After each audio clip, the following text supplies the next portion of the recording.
Hi everyone, it's Nick. Welcome back to my channel. Okay, in today's video, we are going to be talking about home office interior design mistakes and how to fix them. So whether you have an unfortunately named office in your home, hate that word, but here we are, or you have the luxury of having a full-blown office for yourself right there at home, we're gonna be talking about some of the mistakes that you might be making, just to give you some ideas. And maybe you can zhuzh up that home office for yourself and have your work from home a little bit better. So let's get going. Okay, mistake number one is going to be positioning your desk in an area of the office that might be distracting or make you distracted. Listen, I think that I see a lot of these offices that look really great. They've got these really beautiful windows, or they've got whatever, these little grand, gorgeous, amazing offices. You also need to be honest with yourself and think, are you the type of person that is easily distracted by staring out the window all day? I know when I used to work years ago at a job I didn't like, I used to have an office that was like sitting above like a restaurant. It was called Cactus Club. It's like sitting above this restaurant. And there was like 1,000 pigeons that were just like hanging out there all day. If you were at street level, you never know there's a bunch of pigeons up there. But from where I was, I could just sit and look at pigeons all day. It's surprising when you're in a job, especially that you don't like, how much time you can waste looking at pigeons instead of doing your actual work. So be honest with yourself. Are you the type of person who's gonna watch pigeons all day? Or are you the type of person that can really focus and zero in on that work and it doesn't matter what's happening? And a window is great for you because maybe,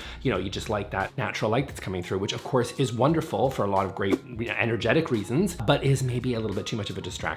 So be mindful of who you are and what you're capable of in terms of distractions. Also, you know, consider if you are choosing a room in your home and you have the luxury of kind of choosing from a couple of different rooms, maybe you've got a guest room or whatever, and you're thinking which one do you want to make the office. Consider where in the house that is. It might be in an area that is high traffic to other members of your family and therefore might be a little bit too high traffic and offer too many distractions for you for a home office. So potentially if your home office is near your kitchen, or it's maybe near a bathroom or near a kid's room or something, it might offer too many distractions for you and you might want to situate your office in a different place. So be mindful of what you're looking at in that office, be mindful of noises and things that are happening all around the office, even outside of the space. It's going to make a big difference in making sure that you can actually get real work done instead of being distracted by pigeons or screaming kids that came home from school and now they're sharing a wall with you. Okay, next up on my list is going to be not considering ergonomics. This is really huge for this particular room, I would say more than most. I mean, it matters no matter where you are, but you're here for 8 hours a day, and let's be honest, sitting at a desk, if you're like this all day typing, not good for you, okay? Not good for you. Your chiropractor said that it's not good for you. I gotta tell ya, it's the truth. It's not good for you, you know what I mean?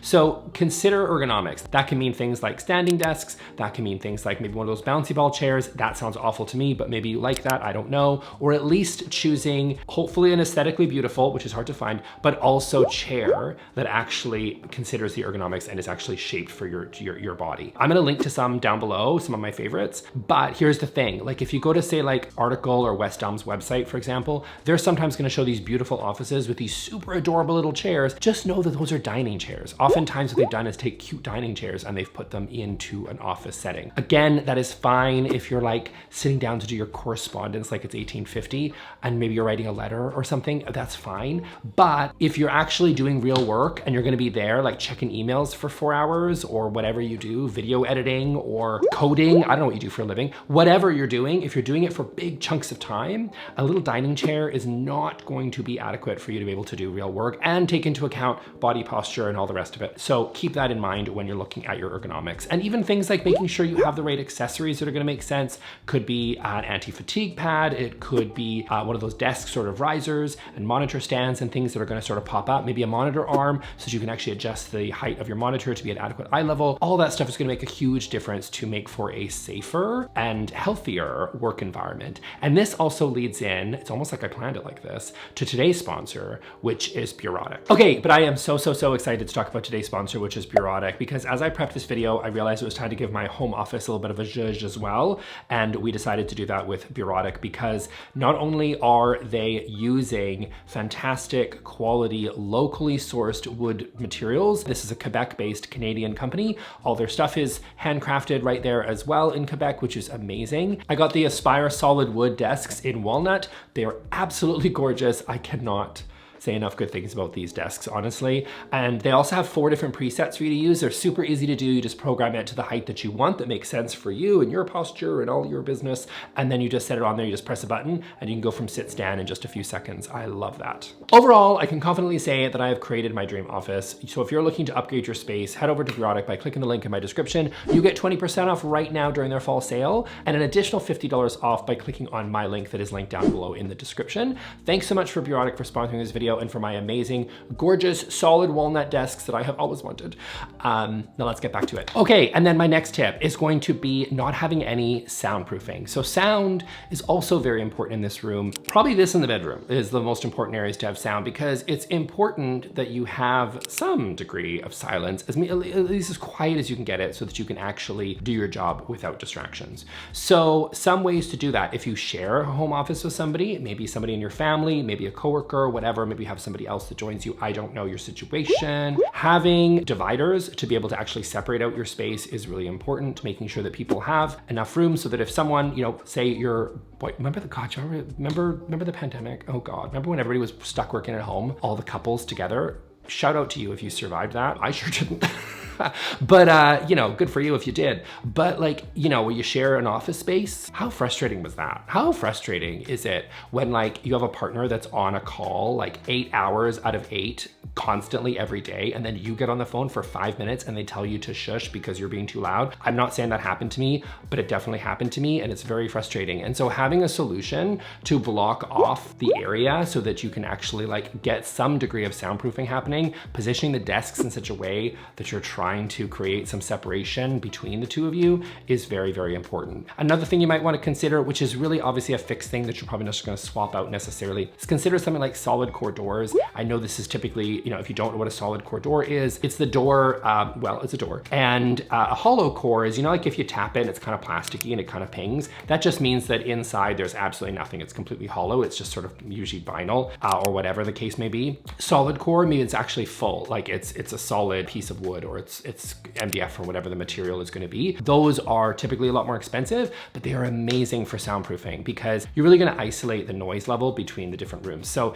it's very important in something like an office, I think, to consider a solid core door. Now, if your house is already built and you're just thinking like, I'm just going to maybe put some art on my walls, you're probably not going to swap out your door. But if you're designing a new home or you're renovating or something to consider. Solid core doors are amazing. They are more expensive, of course, because there's more material and whatever, but they're great for soundproofing. So that's a really great option, especially for something like an office. And another thing that can help too is if you have an adequate amount of furniture, so say you've got storage cabinets or whatever, those can be really great at dampening sound as well. An empty room, typically, right? If you're gonna, if you're talking, if you ever like moved out of your apartment in your home and you kind of talk in the living room and it like echoes, it's because you don't have stuff in the room to basically bounce, and all that's happening is your voice, the sound is just basically bouncing off all the walls, and that's what's creating the echo. So the same is true for your office. Something like a rug could go a really long way in an office to dampen that sound. It's gonna be a lot softer and it's gonna be a lot nicer, especially again, if you're sharing with somebody else. So a rug can be a really great way, along with any other furniture items happening in the space, especially softer surfaces.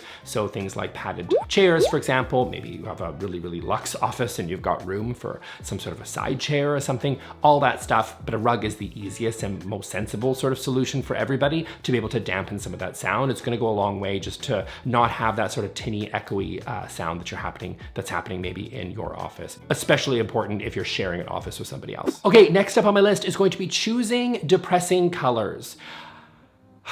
Like if you go to IKEA, all their stuff is gray and white. They do have the occasional color thing, but like they typically have a lot of gray and white. And a lot of people will go to gray and white as their default. They'll choose the sort of like the white sort of filing cabinet, the Alex drawer set, right? They'll choose the same white sort of desktop, maybe it's gray, whatever, and everything is white and gray. And I just think that that's a little depressing. And for a room that you're in for a big chunk of time, if you work from home, maybe you work from home 5 days a week still, maybe you're back in the office a few days, maybe this is just a space that you occasionally go to sometimes. Maybe this is just for gaming. I don't know what you use your office for, but you know what I mean? If you've got this space, especially if you're trying to do real work for long periods of time, choosing really depressing colors is not gonna be fun and you're not gonna have a good time. time. You're not gonna enjoy yourself. And a lot of color theory tells us that colors do affect our mood, and it really does make a really big difference. So when you're designing your home, any room in your home, but especially true here in the office, design first with the mood that you're trying to create in the space. The rules of the design still apply to an office, even though so often we don't care because we just think it's an office, chuck in a desk and a chair and we're good to go. Design, you know, an office that you're actually gonna want to enjoy being in. And that means potentially choosing different colors than just white and gray. You can go beyond that. You can choose yellow, you could choose blue, you could choose green, you could choose red, you could choose orange, you could choose so many different colors that are super, super fun and interesting. Go for it. And you can choose colors that fit the rest of the space if you so choose. You can choose wallpaper if you want. You could choose interesting colors. There's lots of things that you can do that try to create a space feel more energizing.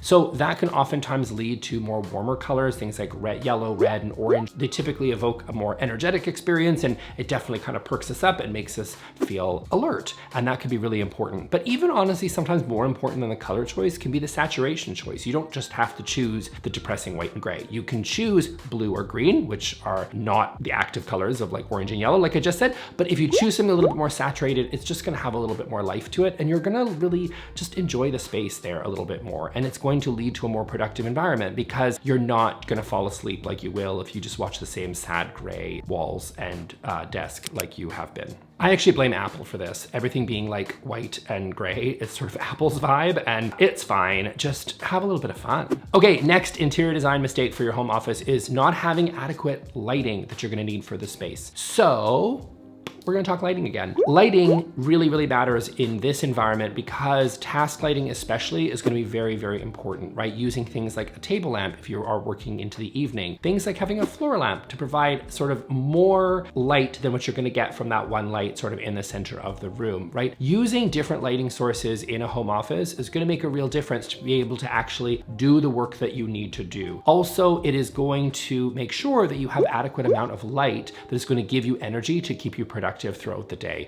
So often if you have the lights turned down, it can make you feel like you want to fall asleep. And of course it does, because you know it's 1 o'clock in the afternoon, you're bored, you're writing another email that you really don't want to have to write. The last thing you need is your lights dimmed down so low, especially from that one light in the center of the room, that you can't actually see what you're doing. So make sure you have adequate, proper lighting in your office to be able to do your job for the long period of time that you're going to need to do it. Okay, next up on my list is going to be that you don't have a plan or you lack any sort of cord management. Nothing will, I mean, it's not just about the aesthetics, it's also the functional use of an office, right? If you have too many cords, it's gonna add to the visual weight that you're gonna have in the room. It's gonna feel incredibly cluttered, even if you have all the other beautiful colors and wallpapers and all the other designy things and a beautiful ergonomic chair and whatever. But if you've got so many cords, they're just like hanging everywhere all over the place, nah. I feel like at 2024, I was promised that my life would be a lot more cordless than it is. You know what I mean? Like I thought everything was supposed to just be Wi-Fi and I was not gonna have, I still have way too many cords. It's 2024, we cannot escape them, especially in the office, because obviously in today's work environment, you have so many electronic devices that are happening. And it's really easy to get stuck in wires all over the place and a complete nest of chaotic snakes kind of all happening all over the place. Big piles of tangled, it's just going to add to the visual weight of your space, and it's going to make it feel cluttered and chaotic, which is not a great work environment, I think, for you long term. So invest in some of those little zip strappy things to like tighten them up a little bit so they're maybe a little bit cleaner, right? Those little nesting, little nests that they put under the desks, which is amazing, so that you can sort of like shove them all in there, so at least they're up off the floor and they're not just dangling everywhere. Those little boxes, I got one of those little plastic boxes where you just kind of shove all the cords in, stick the box over top, and then tape it shut, and that way, you know, most of the cords are at least contained in that box, so they're not sort of, you know, dangling all over the place and you're tripping over them and whatever while you're sitting there at your desk. Proper cord management is like 4/5 of the battle when it comes to handling a lot of just the chaotic amount of electronic devices that we have in today's offices. So find a way to do that. Also, if you have your desk in the middle of the room, which I know we've seen all these aesthetically beautiful photos, I'm even putting some in the video, and I'm doing that because it dazzles you with how gorgeous these offices look. Great for inspiration. Remember though, that if you're going to put your desk in the middle of the room, be aware of cord management, because chances are, if you're a normal person, your electrical outlets are not, you know, in the floor because you don't work at like Google's head office in whatever, San Francisco. And so you do not have all those little, you're not a WeWork, right? You don't have all those little plugs and cords and electrical outlets sitting on the built-in right into the floor. You probably have them in the wall like a normal person. Well, what happens when you've got the beautiful aesthetic desk in the center of the room,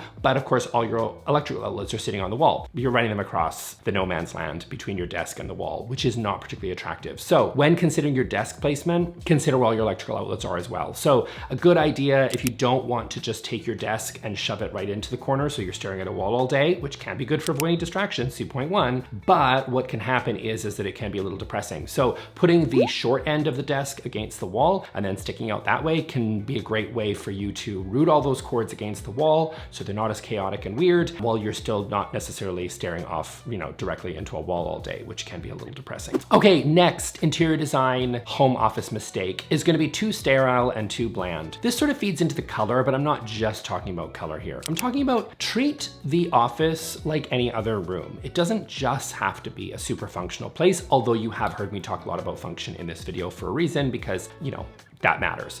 But let's talk about some places that are just really bland and boring. I think this is oftentimes the last room that people decorate. Like they'll decorate their living room first. Kitchen is pretty functional, but it's got a lot going on there, so people don't really worry about that. Bathroom, people might throw a picture frame or some sort of cheesy art piece or something, like life is short like the bowl, right? You know what I mean? They put some cheesy word sign in there, but that's their bathroom. And then they might do a little bit in the bedroom, right? They might do a little bit, but in the office, there's like, whatever, leave that as just a whatever. And again, you're here for a big chunk of time if you're working from home, so decorate it like anything else. Add plants in there, add art in there, put a clock that doesn't work like I do. You know, as I said, wallpaper earlier, picture frames, you know, you could do that. You could do a cute little like little frame from IKEA there, lean some little photos up on the wall. How cute is that? Lots of little things that you can do to sort of make your office feel a little bit more interesting. Plants is a good one. Now, of course, I kill all plants, which is why I don't have any, but you know, you might have plants and you might enjoy them. If you do, that's a great way to sort of add in some life into the space as well. So having a large plant, of course, a potted plant, if you have one, is great. A little desk plant is also adorable, maybe a little succulent, whatever you sort of want to do. It just sort of gives a little life, literally life into the space, which is great because this can sometimes be a room that can feel a little sterile. So don't be afraid to really decorate it and have a little bit of fun with your office, right? Using books is a great way. So having a bookshelf for you to put some of your books on there that might be relevant to your job. They might not be. They might just be there for decoration, or they might be comic books because you just want to read them when you're on your lunch break. That's fine too. Whatever you want to do. So just make sure that you have a little bit of fun so you don't just want to immediately like email off your resignation letter to your boss. Okay, and then next office design mistake, home office design mistake, is going to be not enough storage. Storage matters a lot in this room because there is a lot of those functional items that we talked about, right? So before, in my home office, I had a lot of like, believe it or not, I know you think like it doesn't take much to probably run this channel because I'm just a person sitting in my living room, but there's actually quite a bit of equipment. There's a lot of like microphones up here, and there's lights going on. I got a big old light here. Like there's a lot of stuff, right? There's batteries and SD cards, and there's lots of file storagey things and things that I have here for my YouTube channel. And so what I used to do is just sort of like string it all over the place, and it was really haphazard. But then we've got sort of a beautiful case that I got from Article, which was great. And that was really lovely because now I'm able to keep myself a little bit more organized. I've got space for all that stuff so that I am organized and the stuff is there when I need it. And it's also a closed door storage solution, so you don't have to sit there and watch, and I don't have to sit and look at microphones and wires and battery packs all day, which is the stuff that I actually need, but isn't necessarily, you know, all that interesting. Closed storage, as you all know, I'm a broken record, is important. And I think it's really important in this area of the home because there's a lot of ugly crap in people's offices that you need, like stationery and whatever. And as I said, the electronic stuff that people need, or maybe you have files, I don't know, receipts. Maybe you're a small business owner and you got a shoebox full of receipts in there. That doesn't belong on your desk. That belongs in a closed storage solution. So getting a closed storage area is really important for all that stuff that you need and you need to use to do your job, but you don't necessarily want to look at all day. The open areas is not the best place to put that. Okay, so that's it for me for today, guys. I hope you really enjoyed this video. I'm gonna link here to my video on bedroom design mistakes. So if you maybe like this format of mistakes videos to see if maybe you're making some of them, then maybe check out the bedroom one and see if you're making some mistakes in that room too. So I'll see you all in the next video. Thanks a lot, bye.